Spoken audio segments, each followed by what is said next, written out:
In that spirit, here is a Miami Dolphins take on a beloved Christmas carol.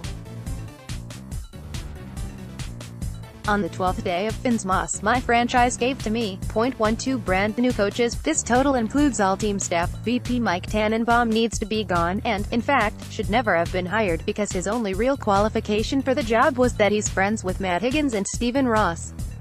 Head coach Adam Gase also has shown no reason he should retain his job. While the Dolphins have been ravaged by injuries, so have most teams in the NFL, the fact is that he's made poor choices for his coaching staff and alienates players. Ajayi, Phillips, Jones. Worst of all, he isn't doing his job. Not only is Gase the chief play caller for a bottom-5 offense, but he's sitting on the bench, literally, when his defense is on the field. Other coaches that need to go obviously include DC Matt Burke, and DL coach Chris Kakuruk. 11 Good free agents. It's too early to tell which players will be available when free agency begins in March of next year, but the Dolphins cannot build a successful team with only returning players and draft picks. That being said, the team should avoid going the route of 30-year-old free agents that they signed this offseason. A shiny top 10 offense. The last time the Miami Dolphins finished in the top 10 in points scored 2001, Enron filed for bankruptcy. The first George Bush took office and it was the last season the Dolphins were a consistent playoff contender. End of wide 9.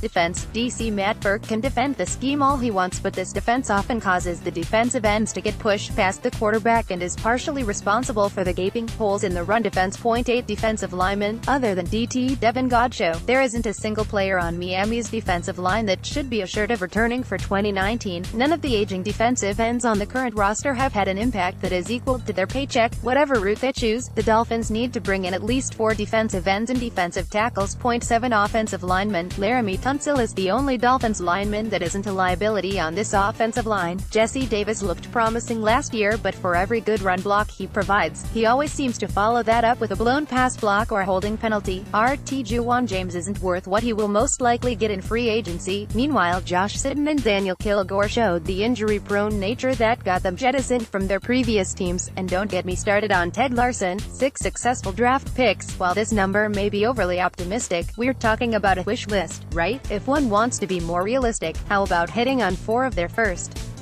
5 picks, including their first-round pick? 2016 is the only time in the last 10 years that it can argue this threshold has been reached. 5 Super Bowl trophies. For Stephen Ross to sell the team, he's willing to throw his money around to build a winner, but he can't be trusted to make good personnel decisions, something I will delve into further in a future article. 3 ball-hawking linebackers. Miami has 3 above-average linebackers, but they seem to lack the instincts to capitalize on their gifts. 2 Shutdown corners. Good news, Miami appears to have one on the roster, Xavier Howard, but they need to lock him up long-term, something they seem incapable of doing with their best players in recent years. Beyond Howard, however, the Dolphins have a 6th-round draft pick and a handful of undrafted free agents competing at the outside cornerback position. Bobby McCain is good in the nickel but has proven he's overmatched on the boundary. And one QB that can propel this great team. The biggest indictment of this organization's management is that it has sought upgrades at every position on the roster but ignored the most position in the NFL. Tannehill received the starting job by default in 2012, promoted due to David Garrett's injury, and the team hasn't brought in any real competition.